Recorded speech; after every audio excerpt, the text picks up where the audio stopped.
جب محبت کا دعویٰ کیا ہے تو محبت یہ نہیں ہے کہ ہم زبان سے کہتے کہ ہم محب ہیں، بلکہ محبت جو ہے وہ امتحان مانگ، محبت ہو تو پھر کربلائیں سجتی ہے، محبت ہو تو پھر پا بجولا کیا جاتا ہے، محبت ہو تو پھر جیل کی سلاخوں کے پیچھے بھی کھڑے ہو کے یا رسول اللہ تیرے چاہنے والوں کی خیر کے نعرے لگائے جاتے ہیں۔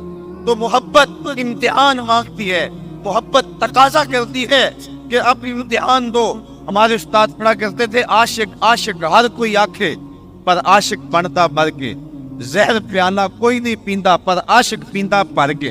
تو جب محبت کا دعویٰ کیا ہے تو اس کے تقاضے نبھانے پڑیں گے۔ ہمارا دین ہم سے تقاضا کرتا ہے کہ ہم اچھے اعمال کا ذخیرہ جمع کریں۔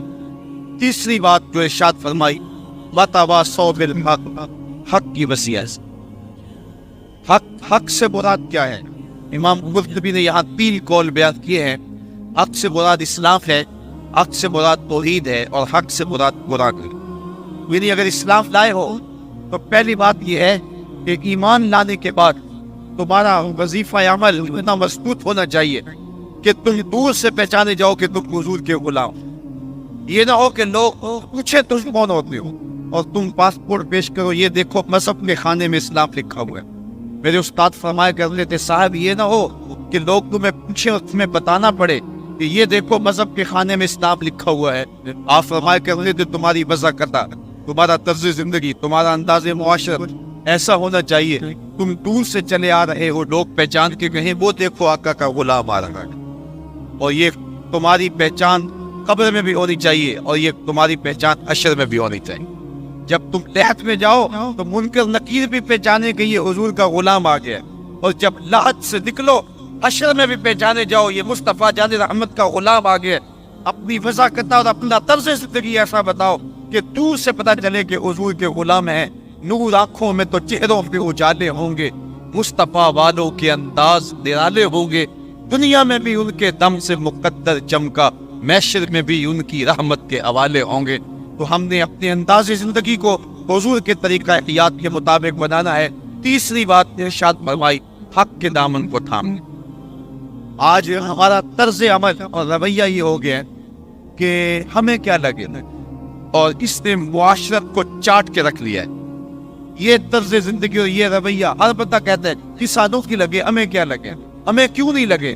حضور نے ارشاد فرمایا جب لوگ کشتی میں بیٹھ جاتے ہیں اور ہر بندہ اپنی اپنی جگہ گھیر لیتا ہے اور اس اپنی جگہ کا مالک بن جاتا ہے، اور ایک شخص اپنی جگہ پہ سوراخ کرنے لگ جاتا ہے کشتی کے اندر، تو باقی اگر کہ ہمیں کیا لگے، اپنے گھر میں کر رہے ہیں، اپنی جگہ میں کر رہے ہیں، اپنے گھر چھاج بجائے یا چھتری بجائے، جس کا آج کل جو ہے وہ مثال دی جاتی ہے، وہ کشتی میں اپنی ہی جگہ میں سوراخ کرنے لگ جاتا ہے۔ تو سارے اگر یہ کہیں کہ ہمیں کیا لگے تو تھوڑی دیر کے بعد کشتی میں سوراخ ہوگا اور پانی آئے گا، یہ بھی ڈوبے گا، باقی بھی ڈوبے گے۔ ہمدردی اپنے ساتھ اس کے ساتھ یہ ہے کہ اس کا ہاتھ پکڑا جائے، اسے روکا جائے تاکہ ہلاکت سے بچایا جائے۔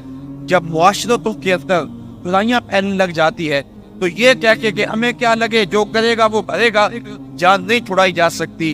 پورے معاشرے کے مؤثر طبقے اور ہر ذمہ دار شخص برائی کو روکنے کے لیے میدان عمل میں جب آئے گا تو پھر سدھرے معاشرے تشکیل پائیں گے۔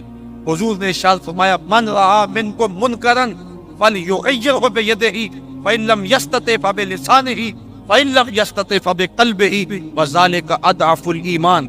فرمایا تم میں سے اگر کوئی شخص برائی ہوتے دیکھے تو وہ ہاتھ سے روکے، ہاتھ سے نہیں روک سکتا تو زبان سے روکے، یہ طاقت بھی نہیں ہے تو پھر دل سے برا جانے، اور یہ سب سے کمزور ترین ایمان کی علامت ہے۔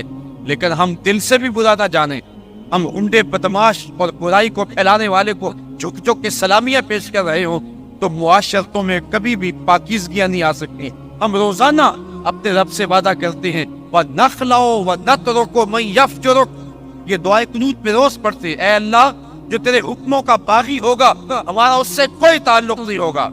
آج کے اس اجتماع میں آنے والوں اپنی ذمہ داریوں کو سمجھو، اور اسلام نے ہمیں جو خوبصورت نظام زندگی دیا ہوا ہے اس سے نفع حاصل کر کے اس معاشرے کو جہنم زار ہونے سے بچاؤ اور اس معاشرے کو پاکیزہ کرو۔ آج ہی ہم یہاں نکل رہے تھے تو اتنی بچیوں کے جہیز کے حوالے سے بات ہوئی تو مجھے ایک دوست کہنے لگا کہ مجھے ایک فون آیا ہے کہ میری بیٹی جوان ہے تو وہاں میری بیٹی کے لیے بھی سفارش کیجیے. تو میں نے کہا صاحب وہاں سفارش تو نہیں ہے اور وہاں قرآن اندازی ہے. تو ایک صوفی شوکت علی قادری صاحب کتنی بیٹیوں کا جہیز دیں گے؟ 100 50 2000 کتنی بیٹیوں کے لیے وہ جہیز فراہم کر لیں گے. ہمیں عملی طور پہ جدوجہد کرنی چاہیے کہ معاشرے کے اندر سے اس رسم بد کو مٹایا جائے اور ہم ایک ایسا پاکیزہ معاشرہ تشکیل دیں کہ جہاں جو ہے وہ انسانی قدروں کا حیا ہو اور معاشرے کے اندر جو پھیلی ہوئی غلاستیں ہیں اور غلط رسومات ہیں جنہوں نے معاشرے کا سخت چھینا ہوا ہے. آپ کیا اندازہ کر سکتے ہیں اس پورے غریب والدین کا جس کو کبھی بازار میں جا کے دہاڑی بھی نہیں ملتی اور اس کی دہلیز کے اوپر جوان بیٹیاں بیٹھی ہیں اور ان کا رشتہ کوئی اس لیے قبول نہیں کرتا کہ ان کے غریب ماں باپ کے ساتھ جہیز ان کے پاس جہیز کے لیے دینے کے لیے کچھ موجود نہیں ہے. تو وہ کیا کسی نے کہا کتاب زیست کا ایک اور باپ بیت گیا، جہیز بن نہ سکا اور شباب بیت گیا. آج کتنی بیٹیوں کے شباب بیت رہے ہیں اور وہ بڑھاپے کی دہلیز میں جا رہی ہیں اور بوڑھے ماں باپ جہیز دینے کی پوزیشن میں نہیں ہیں. کیا ہم اس ظالمانہ رسم کے خلاف کھڑے نہیں ہوں گے؟ صرف ہم یہ کہہ دیں گے کہ ہمیں کیا لگے؟ نہیں، من رہا منکم منکرن فلیغیرہ بیدہ فإن لم یستطع فبلسانہ فإن لم یستطع فبقلبہ. یہ ہماری ذمہ داری ہے کہ ہم باطل جو ہے وہ نظام کے خلاف باطل فکر کے ساتھ اور معاشرتی برائیوں کے خلاف پوری قوت کے ساتھ کھڑے ہو کر کے ایک پاکیزہ معاشرت کی تشکیل کے لیے کوشاں ہو جائیں. بے مقصد زندگی گزارنے کا کوئی فائدہ نہیں. مومن کی زندگی جس میں وہ خسارے سے بچ سکتا ہے اور قوم کو اجتماعی خسارے سے بچا سکتا ہے، وَتَوَاصَوْا بِالْحَقِّ کا زمرہ ہے. اور اس کا ایک معنی یہ بھی ہے کہ قرآن کے پیغام کو عام کیا جائے. آج ہمارا معاملہ ماشاءاللہ جو ہماری مجموعی فکر ہے وہ قرآن مجید کی فکر کے ابلاغ کو چھوڑ چکی ہے. ہمارا انداز یہ ہے کہ قرآن جس مقصد کے لیے نازل ہوا تھا آج ہم اس کو ترک کر چکے ہیں. قرآن مجید ایک زندہ کتاب ہے. اتنا خوبصورت نصاب کسی قوم کے پاس نہیں ہے. نصاب حیات، نصاب زندگی، منشور حیات کسی قوم کے پاس نہیں ہے. لیکن اس کے باوجود آج ہم دنیا کے اوپر رسوا ہو رہے ہیں. اتنی خوبصورت تھیوری ہونے کے باوجود ہم رسوا کیوں ہو رہے ہیں؟ اس لیے کہ اس تھیوری کے مطابق ہمارا پریکٹیکل نہیں، ہماری زندگی اس قرآن کی تعلیمات کے مطابق نہیں گزر رہی ہے. آج دنیا کے اوپر رسوائی، ذلت ہمارا مقدر بن گئی. اقبال نے جب شکوے کی زبان کھولی نا تو شکوہ رب سے کیا تو لہجہ بڑا تلخ ہو گیا. تیرے کعبے کو جبینوں سے بسایا ہم نے، نو انسانی کو غلامی سے چھڑایا ہم نے، صفائے دہر سے باطل کو مٹایا ہم نے، تیرے قرآن کو سینوں سے لگایا ہم نے. پھر بھی ہم سے گلا ہے کہ وفادار نہیں. ہم وفادار نہیں، تو بھی تو دلدار نہیں. بڑا سخت لہجہ تھا لیکن جب جواب آیا تو سارا نشہ اترتا ہے. لفظ وہی ہے، صرف صیغہ بدلتا ہے. جب کہا نا کہ تیرے کعبے کو جبینوں سے بسایا کس نے، تو جواب آیا میرے کعبے کو جبینوں سے بسایا کس نے، نو انسانی کو غلامی سے چھڑایا کس نے، صفائی دہر سے باطل کو مٹایا کس نے، میرے قرآن کو سینوں سے لگایا کس نے.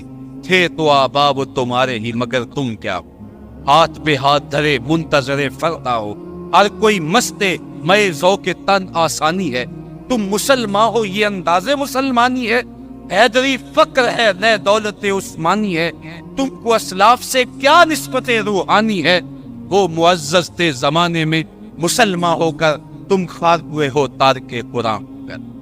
آج کتاب ہم نے اس لیے رکھی ہے کہ بیٹی کو جب رخصت کریں گے تو قرآن کے سائے تلے سے گزار. جب لڑائی ہو گئی تو قسم کے طور پہ قرآن کو سر پہ اٹھا لیں.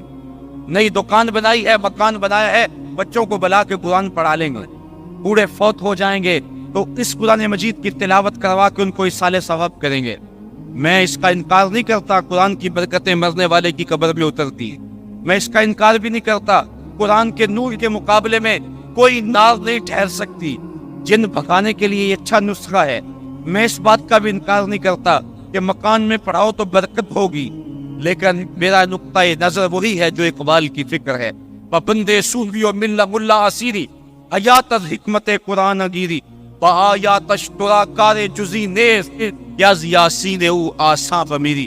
اقبال کہتا ہے تو جاہل صوفی اور کاہل ملا کے ایسے پھندے میں پھنسا کہ تو نے قرآن سے زندگی تلاش نہیں کی، قرآن کی آیتوں سے تجھے صرف اتنا سروکار ہے، جب تیرے پورے کی روح اٹک گئی تو تو سورہ یاسین لے کے بیٹھ گیا کہ میں قرآن کی تلاوت کروں، سورہ یاسین پڑھوں تو اس کی روح آسانی سے نکل جائے۔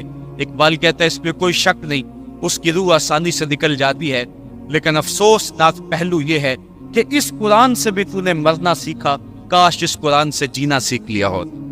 یہ کتاب زندہ ہے، یہ حیات آفری کتاب ہے، اس کا لفظ لفظ حیات دیتا ہے، زندگی کی خیرات بانٹتا ہے، لیکن اس کتاب سے بھی تو نے مرنے کی راہ تلاش کی، اس سے تو نے جینے کا راستہ تلاش نہیں کیا۔ وَتَوَاصَوْا بِالصَّبْرِ، آخری بات کہ صبر کے دامن کو مضبوطی سے تھام لو۔ صبر کے دو معروف مفہوم حضرات مفسرین نے بیان کیے ہیں۔ ایک تو یہ ہے کہ راہ حق میں چلنے سے جو تکلیفیں آتی ہیں اس پر صبر کیا جائے، پرخا راہیں دیکھ کر کے اپنے آپ کو سمیٹ نہ لیا جائے، بلکہ جب راہ دین میں تکلیفیں آئیں، اذیتیں آئیں، مشکلیں آئیں تو آگے چلتا رہے، اپنے اٹھنے والے قدموں کو پیچھے نہ ہٹائے۔ تو راہ نورد شوق ہے منزل نہ کر قبول، لیلا بھی ہم نشی ہو تو محمل نہ کر قبول۔ جتنی تکلیفیں راہ حق میں پیغمبروں کو آئی ہیں اتنی تکلیفیں کسی کو نہیں آئیں۔ میرے اور آپ کے آقا و مولا حضور نبی رحمت صلی اللہ علیہ وسلم نے ارشاد فرمایا جتنی تکلیفیں مجھے ملی ہیں کسی رسول اور پیغمبر کو نہیں ملی ہیں۔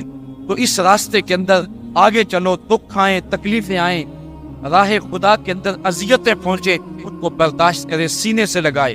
حضرت امام رازی نے لکھا ہے کہ مکے سے لے کر طائف تک 70 ایسے نبیوں کی قبریں ہیں جن کی وفات صرف بھوک اور پیاس کی وجہ سے ہوئی۔ آج میں اور آپ دین کے لیے کوئی تکلیف برداشت نہیں کی، خام خواہ کہتے ہیں کہ دین کے اوپر چلنا مشکل ہے۔ پہلی بات تو مشکل ہے ہی نہیں، اور دوسری بات ہمارے لیے کوئی دوسرا آپشن ہی نہیں ہے۔ صبر کا جو آخری مفہوم حضرات مفسرین نے بیان کیا ہے وہ یہ ہے کہ دنیا کی زندگی میں چلتے ہوئے کبھی دکھ بھی آتے ہیں،